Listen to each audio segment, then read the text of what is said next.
Today's video here, we got a 2018 Duramax diesel here. It's just a 2500 HD. So this has the calipers front and rear. Today we're gonna be focusing on the rear calipers here. And to start off, since obviously when you lift up the rear, you have to lift up the rear. You want to chock your fronts.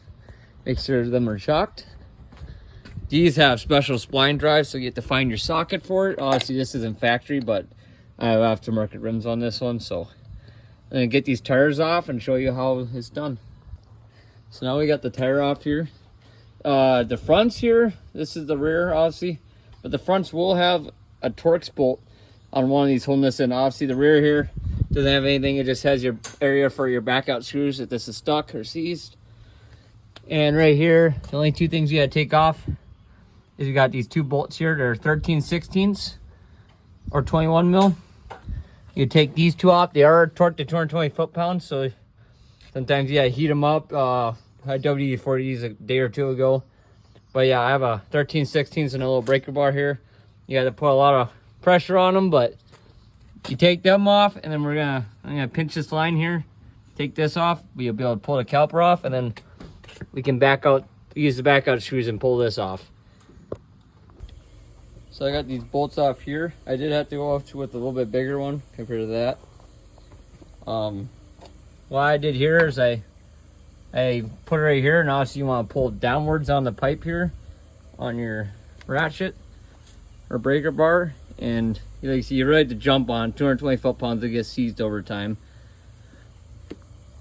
And they also have Loctite from factory on these. You can see they have a little bit of this yellow Loctite sitting on there, so they're usually in there pretty good. But once you can get it down, the bottom one here too, you can get an impact on it.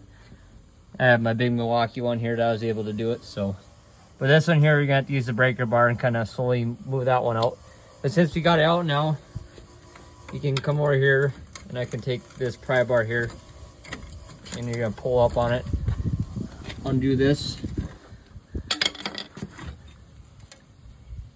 then we can take this,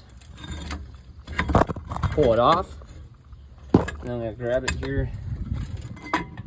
I'm gonna pull off that line quick, so be right back. I'm gonna pinch the line here, and I'm gonna pull that off so the caliper is free. So I just got done here. I pinched it. That's 11 mil right there on them. Got that off. Put the caliper off here. Now these sometimes they're gonna be stuck. They do have this tab here. You're gonna want to slide that off. There's one on each opposing side here. That's just gonna be holding these on really. It's just these push nuts. So you pull these push nuts off each side here, then you can slide this off. Then we can put our new rotor on.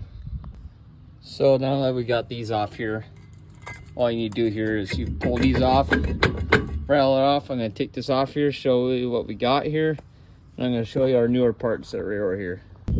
So what you see here is we got our parking brake, which is still a drum style. It's a kind of a drum and disc combo here. You're gonna see on these here, they're a lot larger than your normal ones for a comparison.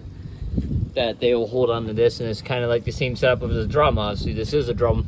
You see my brake pads are kind of lower. My parking brake still works. All I'm gonna do is clean that out, make sure everything's all good there. I can always do that in the future. We don't really use a parking brake ever, so I'm not worried about it.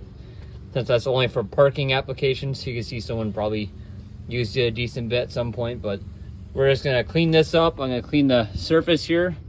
Then we're gonna put anti-seize on here, and then you can slip our new rotor on. So a good way to tell which side, obviously these are slotted. These are Detroit axles here. That's the brand.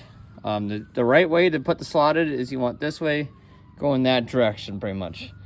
So this is a good way to find, this is your left side, and your right side here is the opposite, because obviously opposing side of the axle.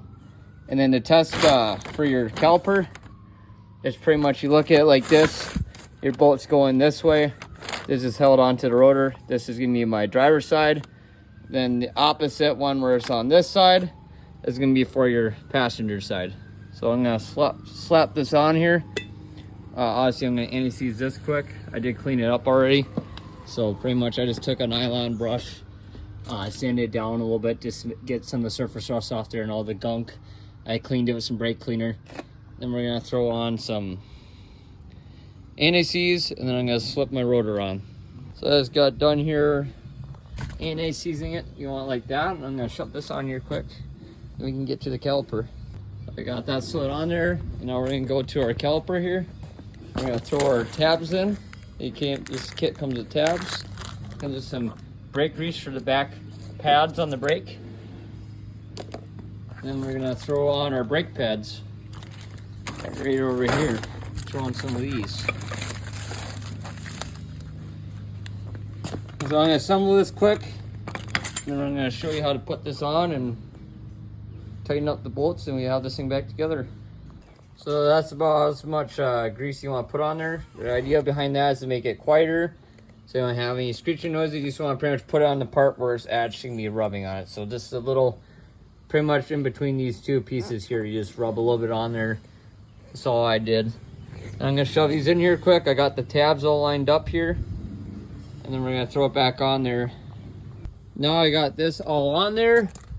We got our bolts all loose here, but we had to put it at 220 foot-pounds they call for, and I did put blue Loctite on these since they did have Loctite from factory.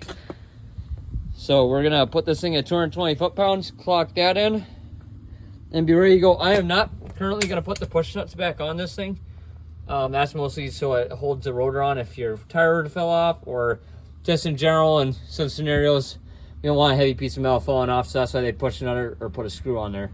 I'm not going to put one on there. It doesn't matter. Once the tire's on there, it's going to push it down and in the right spot. So, and then all I need to do here is we're going to take this plug out here. I'm going to put this on. It did come with new screws. You use the old one if it looks fine, or you just put the new ones in while you're at it. We're going to throw this in here, and then we're going to go inside and have someone bleed the brakes.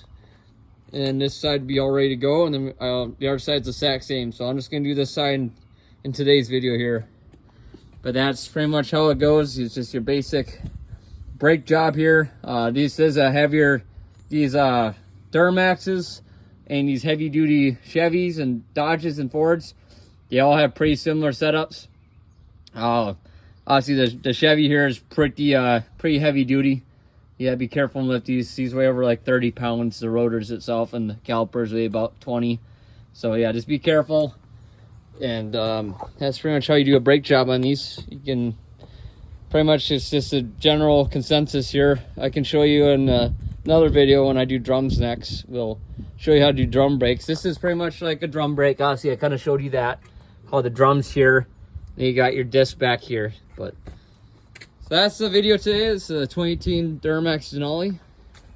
And we did the fronts already. Fronts are pretty much the same thing, like I said, other than they have a screw instead of push nuts. That's the only difference. Other than that, that's how you do brakes on a 2018 Duramax.